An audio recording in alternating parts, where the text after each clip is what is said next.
Shamgar TV.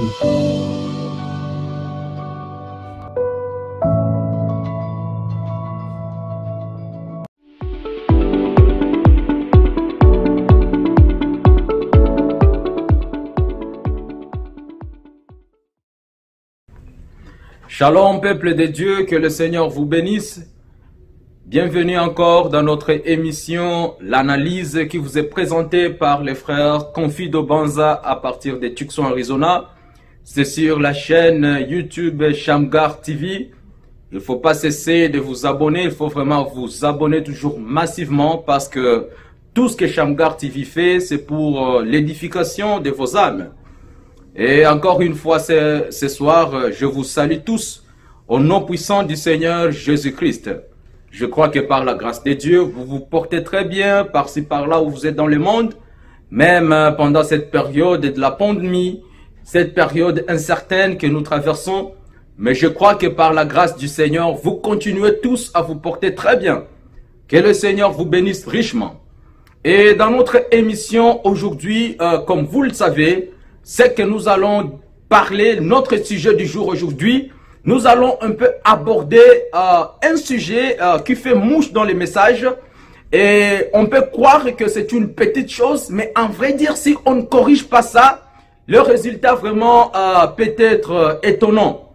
Et l'esprit que nous allons attaquer aujourd'hui, l'esprit que nous allons aborder aujourd'hui, attaquer encore avec force et puissance, c'est l'esprit, c'est cet esprit de la rancune dans le cœur des enfants de Dieu. Voilà, c'est ça notre sujet du jour. La rancune dans les messages. La rancune dans le cœur des croyants. La rancune dans les gens qui ont, parmi les gens qui ont reçu le prophète du temps de la fin. On peut penser que c'est quelque chose d'insignifiant, mais tout ce que nous savons, c'est qu'il n'y a pas un grand péché, il n'y a pas aussi un petit péché. Tout ce que nous pouvons croire être comme petit péché, cela peut contribuer pour que nous ne soyons pas enlevés. Je veux dire. Et beaucoup de gens vont me demander, alors frère Confido Banza, pourquoi est-ce que tu as choisi ce sujet? Dans mon cœur, toutefois, je cause avec les gens, je cause avec différentes personnes, et je remarque que il y a quelque chose que presque tout le monde essaye de cacher dans le cœur. Quelque chose qui reste là. Malgré qu'on t'ait demandé pardon, malgré qu'on ait arrangé cela, mais il y a quelque chose qui reste. Ce frère-là, cette sœur-là, je ne peux pas vraiment communier avec cette sœur. Moi, je ne l'aime pas. Et tu te permets de dire que tu n'aimes pas quelqu'un. Et puis par après, lorsque c'est le dimanche, ta Bible est dans la main. Tu vas chanter, tu vas crier, tu vas prier. Et tu sais très bien qu'il y a un esprit qui se cache dans ton cœur. Honte à nous les chrétiens. Alors, comme nous le savons, on ne peut rien faire sans apporter la parole de Dieu. Nous devons approcher la parole de Dieu et savoir connaître la position de la Bible sur ce sujet. Savoir et connaître la position du prophète William Branham à ce sujet qu'on a intitulé « La rancune dans le cœur des croyants ». Je parle avec quelqu'un, tu parles avec une soeur, tu parles avec un frère et il te dira « Tout le frère m'avait fait ceci, cela ». Et cela vient de passer à peu près 10 ans, à peu près 30 ans. Tant d'années qui viennent de s'écouler. Mais tu es incapable d'éradiquer, d'effacer la chose dans ton cœur. Honte à nous les chrétiens. Nous devons vraiment changer. Et si nous croyons que la venue du Seigneur est proche, si nous croyons vraiment que nous entendons l'enlèvement, si nous le croyons et que nous le confessons, alors c'est le moment pour nous de se débarrasser de la rancune. Je vais lire un passage de l'Écriture ici, dans le livre de Lévitique au chapitre 19. Je vais juste lire le 16e et le 18e verset. La Bible dit ici, au 16e verset, « Tu ne répandras point de calomnie parmi ton peuple. Tu ne t'élèveras point contre le sang de ton prochain. Je suis l'Éternel. » Ici, c'est Dieu qui donnait des préceptes à Moïse, des lois qu'il devait publier dans le camp des enfants d'Israël. Verset 18. « Tu ne te vengeras point et tu ne garderas point de rancune contre les enfants de ton peuple. tu aimeras ton prochain comme toi-même, je suis l'Éternel. Le verset 17, je sautais le verset 17, je sautais le verset 17, mais aussi c'est très important ce verset. Tu ne haïras point ton frère dans ton cœur. Tu auras soin de prendre ton prochain, mais tu ne te chargeras point d'un péché à cause de lui. Mais c'est surtout le verset 18 ici qui m'importe.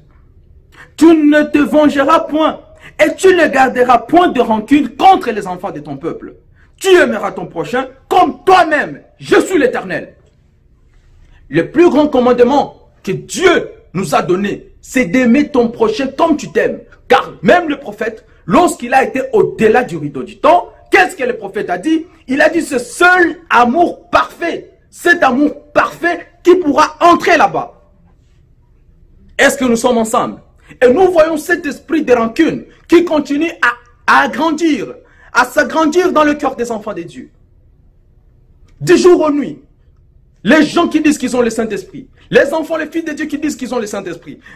Mais lorsque tu vois leur conversation remplie de la haine, remplie de la rancune, ils sont là, je hais cette personne. Il avait fait ceci, cela. Est-ce que ce qu'on t'a fait là, ce qu'on t'a fait là, ce qu'on t'a fait, est-ce que cela dépasse ce qu'on avait fait au Seigneur Jésus-Christ? Il a été frappé, il a été tabassé, on l'a fouetté correctement. Par après, il a dit, Père, pardonne-les, parce qu'ils ne savent pas ce qu'ils ont fait. Et puis, pourquoi nous, croyants du message aujourd'hui, la Bible nous dit, ayant en vous l'esprit qui était en Christ, pourquoi nous sommes incapables de pouvoir dire et parler comme Jésus? Père, pardonne-les, ils ne savent pas ce qu'ils ont fait. Mais nous décidons d'écarter. Moi, peu importe ce qu'il peut faire. Moi, je ne peux pas oublier. Peu importe ce qu'il peut dire. Moi, je ne peux pas oublier. Et lorsqu'il m'avait demandé pardon, d'ailleurs, c'était un pardon hypocrite. Comment est-ce que toi, tu peux juger que quelqu'un t'a demandé un pardon hypocrite? Comment tu peux dire cela? Que lorsque la personne s'excuse, toi, tu peux taxer cela de l'hypocrisie. Honte à nous les chrétiens. Parce que vraiment, avec cet esprit, ça nous sera difficile de traverser les Jourdains. Et j'aimerais tout arranger maintenant, avant que mon temps de traverser les Jourdains arrive. Et j'aimerais vraiment tout arranger maintenant. Parce que lorsque je traverserai les Jourdains, je vais vraiment être en ordre avec le Seigneur. Et je vais traverser les Jourdains avec joie. Tout en sachant qu'il n'y a rien qui m'attend au-delà du Jourdain. Nous allons lire les prophètes, tout de suite là. Nous allons lire Frère Branham. Et vous allez écouter la position de Frère Branham sur ce sujet de la rancune. Frère Branham n'a pas encouragé cela. Frère Branham a condamné cela. Et là où le prophète parle, moi aussi j'ai le plein droit de parler. Parce que c'est la seule mission que nous avons reçue. C'est la seule mission que nous avons de répéter seulement ce que le prophète de cet âge, le prophète William Branham, ce qu'il a dit. Je n'ai pas le droit d'ajouter quoi que ce soit. Je n'ai pas non plus le droit de retrancher quoi que ce soit.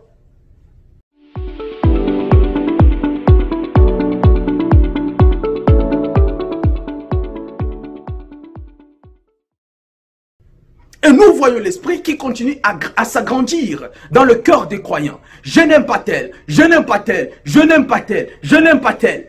Honte à nous les croyants.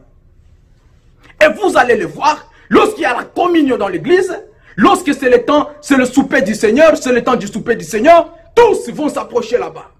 Tous vont s'approcher là-bas. À ce moment-là, tout le monde devient calme, tout le monde devient sage. Parce qu'il sait maintenant c'est l'heure du souper, je dois souper avec mon Seigneur. Peut-être que la personne qui se tient juste derrière toi, tu ne l'aimes pas. Peut-être que cette personne qui est derrière toi, tu ne fais qu'elle a parlé en mal, tu vois. Peut-être que cette personne qui est derrière toi, tu n'as même pas envie qu'elle soit derrière toi. Et puis par après, tu vas prendre les pains, tu vas prendre les vins et tu vas boire. C'est ce que Paul a dit, que nous ne manquons pas de nourriture et de boissons à la maison. Mais lorsque nous buvons cette coupe, lorsque nous buvons, nous prenons ce pain, c'est notre incorrectement, alors là c'est notre propre jugement que nous vivons. Et c'est notre propre jugement que nous mangeons. Nous devons changer de nature. Nous devons changer. La vie chrétienne, c'est une vie. Ce n'est pas juste quelque chose qu'on confesse. C'est une vie. Notre vie doit parler plus que nos paroles. L'esprit continue à s'agrandir dans le cœur des croyants. Nous le voyons par-ci par-là. Les gens gardent des choses, gardent des histoires. On ne peut pas oublier ce que tel a fait. On ne peut pas vraiment. Peu importe comment il peut chanter, peu importe comment il peut prêcher, peu importe ce qu'il peut dire, mais vraiment moi je n'oublierai jamais. Mais alors, si tu ne vas pas oublier, aussi il faut pas distribuer ça parmi les gens. Garde ça dans ton cœur. Comme tu as été têtu devant la parole et que tu dis moi je ne pardonnerai pas et que tu dis moi vraiment je ne peux pas me débarrasser de ceci, alors il ne faut pas venir salir le cœur des enfants de Dieu. Garde ta rancune dans ton cœur alors. Comme on peut te prêcher la parole et qu'on te dit un chrétien pardonne tout et qu'on te dit que l'amour supporte et couvre une multitude de péchés et que toi tu ne peux pas pratiquer cela juste à cause de ton égoïsme, à cause de ta personnalité qui devient orgueilleuse devant la parole de Dieu, alors garde ça, garde ça. Et je te promets que cela peut t'aider à arriver facilement en enfer. C'est pour cela que j'aime les chantres qui ont chanté, ils ont dit, si tu cherches un chrétien, il ne faut pas aller dans l'église. Descends un peu dans le quartier, écoute leur conversation. Descends un peu là où il parle avec quelqu'un qui n'est pas de l'église. Quel est le témoignage de l'église que cette personne donne? Est-ce que nous sommes ensemble? Nous devons changer. Nous devons changer. Je l'ai dit à haute voix. Nous devons changer. Si on a cru la parole de Dieu, alors nous devons, Jésus-Christ a dit que c'est à leurs fruits que vous le reconnaîtrez. C'est à leurs fruits. Et parmi les fruits que Jésus avait cités, il n'y avait pas la rancune là-dedans. Aujourd'hui, nous voyons la rancune parmi les hommes de Dieu. Nous voyons la rancune parmi les croyants, les frères et sœurs du message. Ils disent qu'ils ont reçu un message puissant. Et c'est vrai, le message est puissant. Mais qu'est-ce que nous faisons de ces messages? Est-ce que si aujourd'hui frère Branham serait là, avec notre comportement, il ne serait pas du tout content? Et Dieu, il regarde partout. Et on ne peut pas entendre l'enlèvement. On ne peut pas vraiment entendre l'enlèvement dans cette atmosphère. Ce ne serait pas possible. Nous devons changer. Je vais lire quelque chose ici, dans le message qui a été prêché le 13 mai. C'était le soir 13 mai 1962. Le prophète a intitulé ce message « Laissez échapper la pression ». Je vais juste lire au paragraphe 44. Au paragraphe 45 plutôt. Le prophète dit ici, tout le monde, 3 points de suspension, ça devient vraiment un âge de névrosé. Ça, c'est l'âge de l'Odyssée. Ça devient un âge de névrosé. Tout le monde est sous tension. On n'a pas de temps. Et cette tension nerveuse s'accumule au point que ça brise les choses. La tension, ça s'accumule. Cette tension s'accumule au point que ça brise les choses. Ça mène les gens à garder rancune quand ils sont rembarrés vivement. Et à dire des choses qu'ils n'ont pas l'intention de dire. Écoutez le paragraphe 46. Eh bien, tout le monde en est coupable. J'en suis coupable. Vous en êtes coupable. Nous faisons des choses sous pression. Des choses qu'on ne ferait pas dans d'autres circonstances. Ainsi, il y a trop de pression qui s'accumule aujourd'hui. Je pense, avant d'aller plus loin, je peux dire ceci. Je crois que l'ennemi qui vient et qui exerce cette pression, je crois que c'est l'ennemi qui vient et qui exerce cette pression. Je crois que c'est le diable. Voilà. Le prophète dit, je crois que c'est l'ennemi qui vient. Et c'est l'ennemi qui exerce cette pression qui nous qui crée une rancune dans nos cœurs. Et frère Branham me dit très bien, je crois que c'est le diable. Et moi aussi, confie de Banza, je crois que c'est le diable qui exerce cela. Parce que la Bible nous dit, ayez en vous l'esprit qui était en Christ. Jésus-Christ n'avait pas de rancune contre qui que ce soit. Il avait l'esprit d'amour, un esprit pur, parfait, qui ne pouvait rien garder de négatif. Mais aujourd'hui, nous les croyants, c'est autre chose. C'est autre chose. Nous gardons la rancune. Frère Branham dit, c'est le diable qui met cette pression. C'est lui qui envoie cette pression dans le cœur des croyants. Est-ce que nous sommes ensemble? Nous allons encore lire un message ici. Le message qui a été prêché le 5 décembre 1960. C'est le message qu'il a intitulé, le prophète de Dieu l'a intitulé, l'âge de l'église d'Éphèse. Qu'est-ce que Branham va nous dire aussi ici? Alléluia. C'est juste une analyse. D'où vient cet esprit? Frère Branham a déjà répondu, moi je n'ai pas de réponse. Il a dit ça vient du diable. Et ici le prophète de Dieu nous dit, l'âge de l'église d'Éphèse, l'âge de l'église d'Éphèse au paragraphe, c'est au paragraphe 144. Je vais essayer vraiment d'être bref pour que nous puissions juste capter la pensée de l'esprit. C'est ça l'objectif de notre analyse. Nous devons voir quel est l'esprit qui est là. Qu'est-ce que la Bible dit à propos de cet esprit? Qu'est-ce que le prophète de Dieu, le messager de l'heure, qu'est-ce qu'il dit à propos de cet esprit? Et nous devons changer. Nous devons changer. Parce que si on ne peut pas être changé par la parole, alors c'est fini pour nous. Il n'y a plus de l'espoir pour nous. Est-ce que nous sommes ensemble? Au paragraphe 144, l'âge de l'église d'Éphèse, le message prêché le 5 décembre 1960. Le prophète de Dieu dit ceci. Le prophète de Dieu dit ceci. Mais les gens vivent aujourd'hui comme s'ils allaient, comme si la vie ici sur terre était l'unique chose qui existe. Écoutez très attentivement ceci. Il faut très bien écouter ce que le prophète dit ici. Les gens vivent aujourd'hui comme si la vie ici sur terre était l'unique chose qui existe. Donc on ne fait que se soucier de cette vie d'ici sur terre. C'est tout. Vous ne vous rendez pas compte que vous avez une âme qui quittera ces lieux pour aller quelque part. Et vous scellez votre destination ici même par la manière dont vous vivez et la façon dont vous vous comportez. Écoutez ici. Vous gardez rancune et vous êtes méchant et tout. Et ensuite, vous courez à l'église. Oh, miséricorde. Bouf, honte à vous. Vous jetez l'opprobre sur la cause de Christ. N'est-ce pas vrai? N'est-ce pas ce que nous faisons? Ce ne sont pas les contrebandiers d'alcool qui font du mal à l'église. Ce n'est pas cela. Ce n'est pas la prostituée qui fait du mal à l'église. Ce sont les gens qui professent être chrétiens qui font du mal à l'église. Voilà. Donc le mal que nous cherchons ailleurs est des gens dans l'église. Les gens qui amènent le mal dans l'église, ce ne sont pas les prostituées, ce ne sont pas les gens qui prennent l'alcool, ce ne sont pas les voleurs, mais ce sont les gens qui professent être des chrétiens et qui vont à l'église. Et frère Branham dit, honte à vous. Je crois qu'il est temps de revenir à la parole.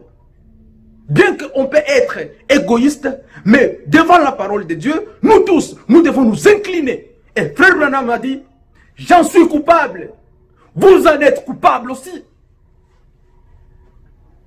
Nous devons casser cet esprit dans le camp du message. Nous devons briser cet esprit de rancune dans le camp du message. Et arriver au point de la stature de l'homme parfait. Là où on pourra faire la communion inconditionnelle. Je sais que tu es mon frère, tu es mon frère, tu es ma soeur. On n'a pas de problème. Est-ce que nous sommes ensemble? Que celui qui a des oreilles entende et écoute ce que l'Esprit dit à l'Église. je crois que par la grâce de Dieu, et ma prière pour vous, c'est que nous puissions vraiment nous agenouiller, prier. Je sais, c'est pas facile. Ça fait mal, comme les humains, ça fait mal lorsqu'on a été blessé dans la vie, ou bien lorsque quelqu'un a dit quelque chose à notre sujet, ou bien je ne sais pas tout ce qui peut se passer dans cette vie-ci, ça fait mal lorsque cela est dans le cœur. Mais frère Branham dit que le cœur humain a été créé pour être joyeux, rien que ça. Alors je crois que par la grâce du Seigneur, je crois que Dieu va nous aider. Nous devons prier les uns les autres et briser cette rancune. Et briser cela. De toute façon, on n'a pas souffert plus que Jésus. Peu importe ce qu'on a traité, ce qu'on t'a traité, peu importe ce qu'on a dit à ton sujet, cela n'est pas encore arrivé au point où Jésus a été tabassé. Et Jésus a dit, Père, Père, pardonne-les. Ils ne savent pas ce qu'ils font.